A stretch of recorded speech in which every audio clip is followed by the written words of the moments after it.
Hey guys, what is up? Mike here, Lakers Talk. Let's talk Lakers basketball. All right, so the topic of this video is Kyle Kuzma. As it stands right now, going in to play the Knicks tonight, coming off that loss against the Celtics. We got several games left before we get to the trade deadline. Do I have a definitive approach, feeling, strategy on what I'm going to do with Kyle Kuzma? Is it sure shot? As it stands right now, if I'm Lakers GM, I don't know what I'm doing with Kyle Kuzma as it stands right now. That doesn't mean a day from now, 2 days from now, something comes up. But as it stands right now, with all my feelings about Kyle Kuzma, and I'm going to explain all the different variables on why I'm feeling this way, I don't know. I'm not so sure what I want to do with Kyle Kuzma. All right, let me explain. First off, everything that I've said about Kyle Kuzma in any video, in any post is absolutely true. He has a low IQ. He bugs me sometimes. He's inconsistent. He lacks the IQ on a defensive end and things like that. But there's so many different variables at play right now where he's a really strong asset that I just don't want to give him up for a short-term lease as it stands right now. In fact, there's things that he does on the court that doesn't bug me, that has some value to it. And the things that does bug me, I think can be contained with Frank Vogel, sitting him on the bench and bringing Danny Green in. So for example, he'll have a 2 to 3 minute stretch where his shot selection is horrible, right? But then he'll come back in and hit a couple of big three-pointers in a 2 minute span, which I consider to be valuable. In fact, he doesn't have great defensive abilities, but his size at 6'9" still causes some issues for some of the smaller guys or guys around that 6'7", 6'8" mark, right? He can at least draw a couple of fouls and kind of try to stay in front of them and whatnot. Am I going to trade that, like Kyle Kuzma, for another guard? It has to be a guy that I want to invest in long term. Like, for example, if OKC came knocking right now, would I trade Kyle Kuzma straight up for Shai Gilgeous-Alexander? Of course. Give me that guy because I want to invest in him for the next 5 years and have him run with Anthony Davis. Somebody asked me on Twitter right now, would I trade Kyle Kuzma, Danny Green for like Bradley Beal? Hell yeah, I'll do that. I'll try to package all those guys. To get a Bradley Beal to run with Anthony Davis over the next 4 years, yes, I would do that. To multiple All-Stars love Bradley Beal's game, I would do that in a heartbeat, right? A guy that I'm going to invest in, a strong asset that I'm going to invest in for the next 4 or 5 years, that's what I would trade Kyle Kuzma for. Yes, we've been throwing out all kind of deals here and there, but do I know for a fact trading Kyle Kuzma for another guy one for one, are we going to get that much better by trading Kyle Kuzma for one guy? That is still to be determined, in my opinion. If a trade goes down without me saying, hey, we should have traded Kyle Kuzma, I do trust our front office. We have a bunch of smart guys, guys who've been making decisions over the last several years, smart, talented, talent evaluators. And if we end up trading Kyle Kuzma for one guy, they obviously have a reason. I'm willing to to go with it, and no issues there. But as it stands right now, do I know, hey, I want to trade Kyle Kuzma straight up for this guy? I don't know. Like, for example, somebody asked me just now, Mike, Derrick Rose for Kyle Kuzma.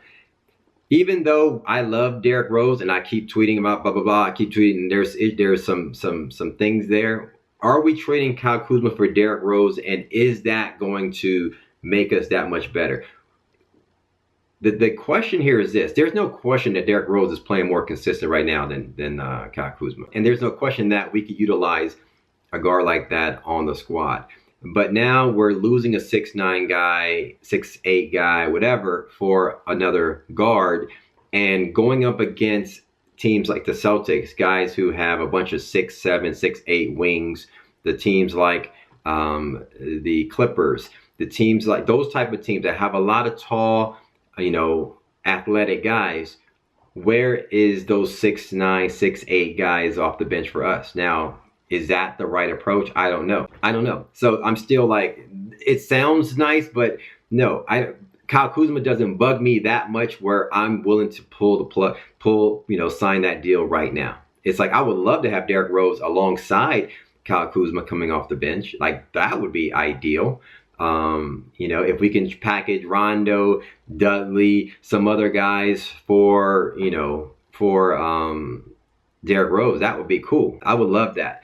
But am I throwing Kyle Kuzma out there and saying Derrick Rose is the missing piece? I don't know.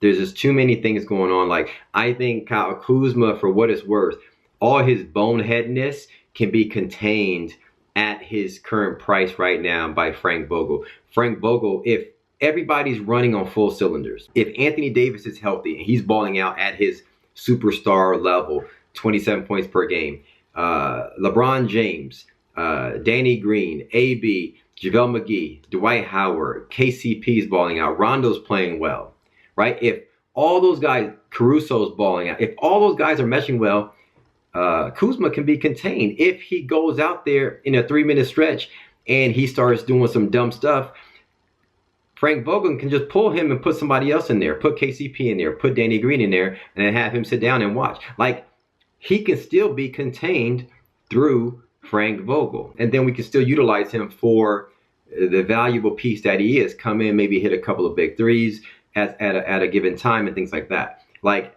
that's what I do know. Like, I'm willing to do that. So here's what I do know for a fact. Me as Lakers GM, I am not investing in Kyle Kuzma long term. I am not giving him $15 million a year, which I think that's his market. If he was out on the open market, he would be around that price, $10 to $15 million a year for like a 4-year, 3-year deal, something like that, right? That would be Kyle Kuzma's thing. No, I've seen enough. He's, you know, frustrated me enough. He's a little too inconsistent to be like, hey, I'm investing in you $15 million per year for the next 3 years, and I know what I'm going to get from you. No, I'm willing to trade him for another piece that I think has a higher IQ, a little bit more consistent. Let him go and play, you know, his free range shooting for another squad. But I'm not giving up on Kyle Kuzma right this second. Going into the next game tonight, do I know for sure, hey, who I'm going to trade Kyle Kuzma for? I don't know. I still think he's a valuable asset. And if we're going to package him, we should be getting a guy that we know for sure is going to help us in the playoffs and somebody possibly that we can build on for the next 2-3 years. That's my thoughts on Kyle Kuzma as it stands right now. He hasn't been bugging me. You know, to be honest with you, over the last week, I've been seeing the game a little differently. Haven't really been focusing on him. I don't think he's the one problem on our team. He does have some bonehead moves throughout the game. There's moments in the game where he makes a couple of, you know, a 2-3 minute stretch where everybody's tweeting, Mike, we got to trade this fool. We got to trade this fool. But then he'll come around and hit a couple of big shots. And I'm like, you know what? There's still some value there, you know? And so I'm like, let's just see how things play out. Like, let's see how things play out because it's like I said, for his weakness, it can be contained through Frank Vogel. And then Frank Vogel does a good job putting him in when he's doing well, pull him out when he's doing some bonehead stuff, and sitting him on the bench. He's not just relying on Kuzma and leaving him out there and let him fail and let him hurt the team. He will pull him if he's messing up. So I like Frank Vogel for that. And I think as of right now, you know, let's wait and see. We still got a few more games before trade deadline comes, and I'm curious to see what people's thoughts are and what the rumors are out there on Kyle Kuzma. Hit me up in the comments below. Let me know your thoughts. Thank you for commenting, liking, subscribing. Let me know your thoughts on Kyle Kuzma. Is the verdict out, or are you still like unsure? You say keep him, should we trade him, or you think he's the weak link on our team? I'm not so sure right now. Hit me up in the comments below. Let me know your thoughts. Thank you for commenting, liking, subscribing. As always, follow me on Twitter and Instagram at MikeSportsLA. Be sure to subscribe to the YouTube channel. Click on that link in the description. Buy you some Lakers apparel from Fanatics.com. I'll holler at you guys after the game. Peace.